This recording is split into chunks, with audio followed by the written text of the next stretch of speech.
Hey guys, welcome back to another video on the Better Life, Better Planet theory that I've been working on for quite a number of years now. So I want to make a quick little note on that and just say I've been stumbling through just accepting the production value that I can create just by myself, and just some of the way that I was doing it was tedious in a sense. Like it's like a so anyway, it's been a while, and I just kind of want to push some more content on the subject out because I think as a whole package, it might eventually, especially in light of the times, we need to. Now's the time for ideas, not. Anyway, let's just get into it.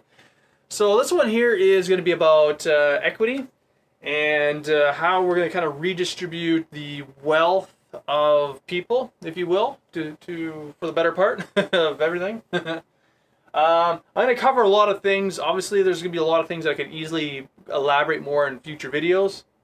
But I'm going to just try to get to the main point, and that is actually, like the main point is we need to own what we do, where we work, and where we live, and we need to make sure that there aren't entities that can monopolize that. So let's try to explain that to the best that I can as we work on it. Now, I want to be clear on something. I don't want to put a lot of emphasis on this, but politically speaking, I have no allegiance to any one side. I believe they all have their pros and cons, and not so much pros and cons, but their advantages that need to be utilized.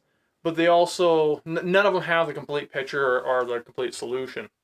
And so I think the best case scenario is, we figure out what works best and whatnot. So with that said, though, I do feel like, if anything, I am on the left side of things. I believe that we are.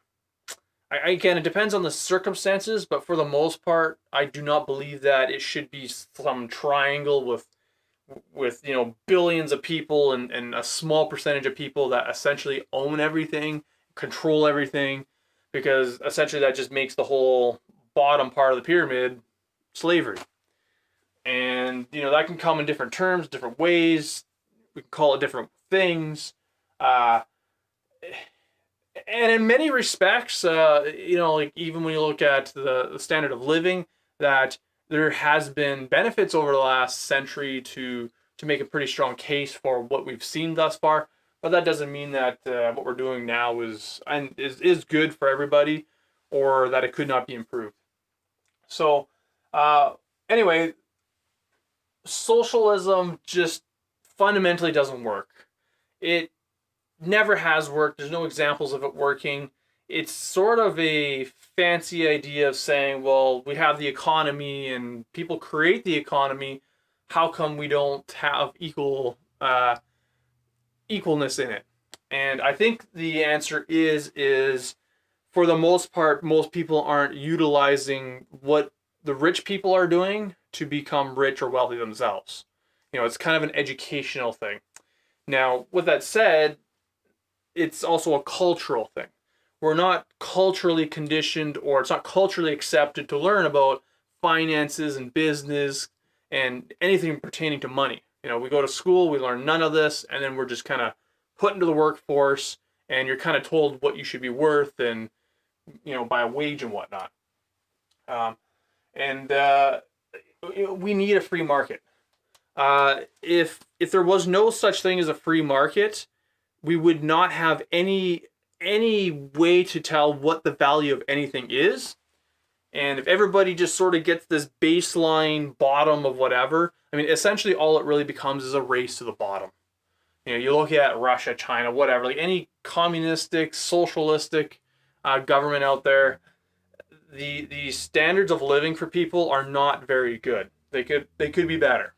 And it's primarily because people don't own what they do. They can't take pride in it, right? They can't, there's very little, if no wiggle room for them to make a better life for themselves. And so that's where I believe we need a sort of hybrid in between. Now, minimum wage is a whole other thing I could get into. I know a lot of people are, if this is new to you, you're going to be like, what? But we need to abolish minimum wage. minimum wage, when it was instated for its day and how it kind of fit into the general thing, it did work. You know, I won't even say that it's all bad examples.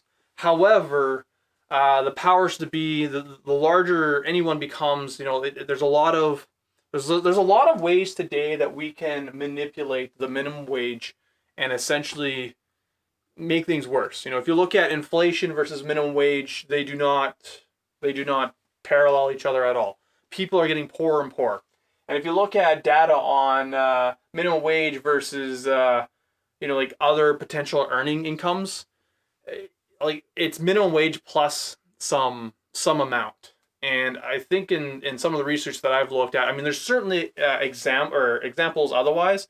You know, like entrepreneurialism, salesmanship, the entertainment industry, politics. You know, there's definitely ways to get above this number. But in the general scheme of like where most people do their work in, I don't think there's much of any examples that even doubles minimum wage. So I mean, roughly speaking, you know, if minimum wage is like $15, doesn't matter what number, it could be $5. But if it's $15, there's not a lot of jobs out there that are $30 and up. So it essentially means is like if minimum wage you cannot live on, if minimum wage is nothing for, you know, like it puts food in your belly, and even then, if you look at what you can afford to eat, you're not eating a healthy, nutritious diet. And then if you look at bettering yourself or, you know, investing into yourself in terms of whether it's where you live or by having the options to have a family, you can't do that on minimum wage. And if you're making minimum wage plus 10%, is that really a difference? Is it much of a difference if it's 20%? Not really. And we now live in a world where to kind of sort of, and even then, this is more like a couple of decades ago, you need two working parents working full time, basically making minimum wage plus to provide for a family.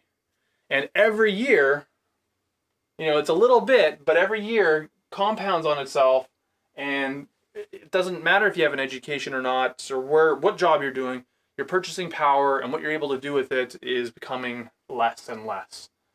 And that's just because monopolies, big companies, the governments, the works, well, to be frank, they're just like you and I. You know, everybody's interested in buying things for less. You know, if you can get something for less, why would you pay more for it? And so the bigger a company gets, you know, even if they're not a full monopoly, but the bigger a company gets, they look at their labor base and they're able to go, well, what can we do to reduce it? Because even if they reduce it 10%, that's either 10% more profits or it provides room to be more competitive in the markets. And again, it just it squeezes the markets out, or it squeezes the value out. And it becomes like a race to the bottom. You know, if everybody's making nothing, nobody can afford anything, and the middle class disappears, and then, well, things suffer. And we're seeing that today. It's stupid. So anyway, a lot of things I could probably make mention on this. I could make other future videos to get more sort of in detail. But let's just sort of kind of carry on and make a huge point here where, because, you know, we're talking about equity and giving it back to you. We got to make sure that banks and investors, and even largely speaking, the government, cannot own things that they should not be owning. Now, don't get me wrong. There is a place for a bank. I'll get into bullion banks and I'll get into banking stuff later, as well as investing stuff. I'll get into investing stuff later. But there is a place where an investor can provide capital, but the goal has to be that they get their capital back with the return without any expectation of owning what was created in that process. So whether it's a home or a business or even just general infrastructure things, you know, you need that upfront capital to get it going. You know, I have no problems people making some money on that. I do have a problem when the system itself kind of puts it where the banks end up owning, you know, everything. And by banks, it's like investors, it's shareholders and whatnot. You know, like today in this society, in this world, you know, like really ask yourself, you know, how many people really own their house? And what I mean by that is, who has the first lien on your house? You know, if you're still paying a mortgage payment, you're effectively still, you have a glorified renting agreement. Yes, you have more choice on what you can do with your house. You can kind of do more with it than if you were, say, a renter, but the bank still owns the house. And when you look at the bank and the investment, I should have put government in here.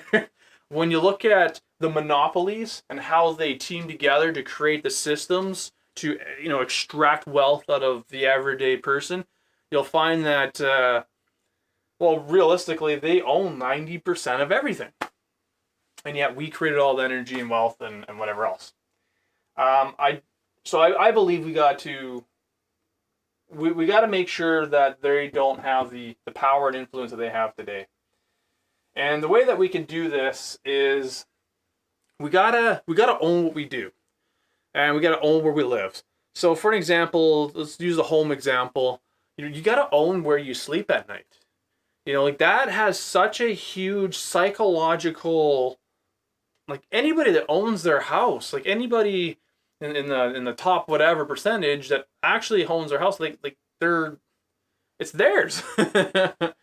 And anybody that is a quote unquote renter also knows that, what are they really providing? What are they able to, like their level of care isn't there. It's like the whole socialism thing. If it's not yours, you're only going to do like a minimal amount, and it just becomes whatever. People take care of their stuff before they'll take care of somebody else's. So in any case, though, kind of keeping with the home thing, what I would propose is, and this is a fundamental, or this is, if you look at my other videos, you'll see that my fundamental idea or principle is we got to go back to the village. So I want you to imagine this in a hypothetical scenario. I know there's some steps that we got to take to get there, and I know that that process still needs to be figured out. But imagine if people and families pool together, that they're now a village. The house that has 20 people living in it, everybody's family. It's not a roommate thing. It's not like how many people know their neighbors. It could be a couple of houses that are adjacent to each other. In fact, it could be a block even. But in any case, though, all these people own the equity of the infrastructure of their homes. It's theirs, or it's not. Or it's theirs, but it's in their family name. Now, I'll be clear, if you're a 15-year-old kid or whatever, you haven't proven anything, you haven't done anything, your share may be zero until you have earned it in some way. And I would imagine those at the top, if you will, like our grandparents, they will probably have a majority share. Now, I'll get into that into a future video about the role that our grandparents have and should have and whatnot, and how when they do end up going, how that gets redistributed into their, that's when, other people can have it. Because right now, it's pretty sad. If you were to look at the system right now, everybody's all spread out, and the whole dream is to work hard, put money away, invest it, and eventually retire somewhere's nice. It sounds good. It sounds like a dream. It sounds like, why wouldn't anybody not want this? But what ends up happening is they have their entire lives, they've worked so hard all their lives for this, for whatever equity they got, for whatever, whatever that means, it can be different amounts and different whatever. But then you get the new generation, like their grandkids, their kids, and they're coming into this world and they're going, well, I got nothing in my pockets. I got no way to raise a family, like the attractor factor, to be a guy or any guy in the Western world, his confidence is based off of how he can provide, and if he's not able to provide, it's like, well, and girls, there's a lot of guys out there, but you're really looking for somebody that can be a provider. But none of them have anything but a minimum wage plus job, and it's not a good thing. So we need to make sure that our family equity is there for the security of creating our future, like our future generations. Now I'll get into that into more detail some other time. Certainly. But anyway, like the point that I'm making is we need to make sure that the equity of the family is for the family's use. And, grandma and grandpa want to go travel, like there's nothing stopping them, but it just means that their bloodline is secure. And I think a lot of people deep down would agree. Like it's a win-win for both sides. In any case, let's kind of move on. We're going to step into the work side of things. Now, this one's going to shake up the pot a bit because a lot of people probably haven't worked for a company where you get, a portion of the what do you call it? The profits, if you will. The way that I propose it is, abolish the minimum wage, or maybe have some monthly something if it's necessary. I think if we budget ourselves correctly, we can do quarterly dividend payouts. But anyway, that's the whole point, is we get paid on the dividends of the company that we work for. It's our company. And this applies, doesn't matter if you're a server or a plumber or, it doesn't matter. It's whoever you, wherever you work for, it's your business. You get a share of it or a percentage of it. Now, don't get me wrong, there's probably going to be situations where, if you're bringing somebody new into the business, there should be definitely a period of time for you and them to kind of figure out whether this is going to be a good fit for you. And as well as maybe seasonal kind of situations where you wouldn't necessarily give them a share of your business. You just give them, value, if you will, like whatever that may be, money, and that's okay. But the idea is if you're working for any company for any long period of time, is whatever, even it'd be 500 people work for the company. You should have a share of it, and every quarter you figure out what the dividends, the profit is. You figure out. Obviously different people have different amounts. I'm not saying everything would be equal, but anyway, the whole point would be is, you figure out where you want to do reinvestments and whatever else, and you work as a board, and you figure out how as a team do you make the company more profitable. Obviously, everybody's trying to be more profitable, and then those profits end up going back to the people. Anyway, I kind of probably losing myself on that one, but blah, blah, blah. All right, I just want to jump in here because I forgot to make this little example. Imagine, if you will, look at the truck driving industry, from the long haulers to the delivery guys to the taxi drivers and even the Uber drivers. The technology already exists where cars can be automated. They can make a lot of these deliveries on their own. However, it hasn't... there's millions of trucks out there. There's just not millions of these vehicles. They're still in the research and development. They're still kind of putting it forth. But I'm sure we could all agree this is coming real soon. And if we do nothing, it'll literally put tens of millions of people without work. Now, I think, and don't get me wrong, I don't have a crystal clear or even a really good idea on how to transition into this. But this is what we need to look into. We need to make sure that the drivers of this industry still maintain a sharehold, the equity as part of their industry. Now, this might mean they may need to change it up, because obviously if their truck is out doing the deliveries, they may be doing more of a management thing.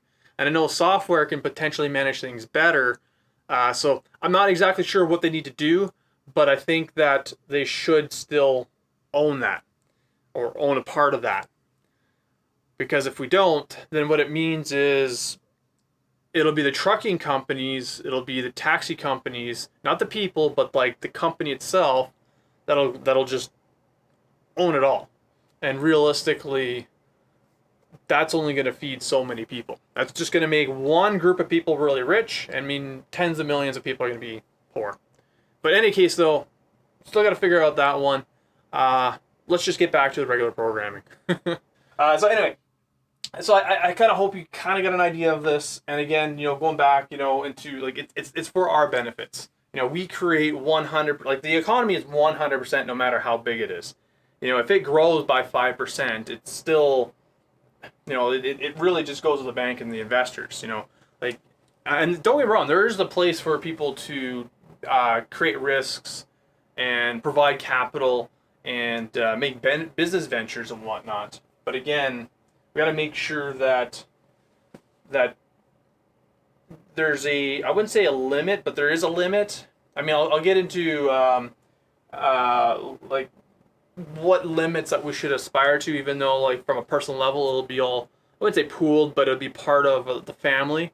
and then there'll be like upper limits about how much money even a village could potentially have before it turns into we'll call it a tax where it pays for public infrastructure, like um, like take any city where they say it's public space or it's the like public space. Like it actually has like villages, if you will, have equity into the public space. But anyway, that's a whole other thing. But yeah, I mean, at the end of the day, it's. I hope I've kind of got the idea out there.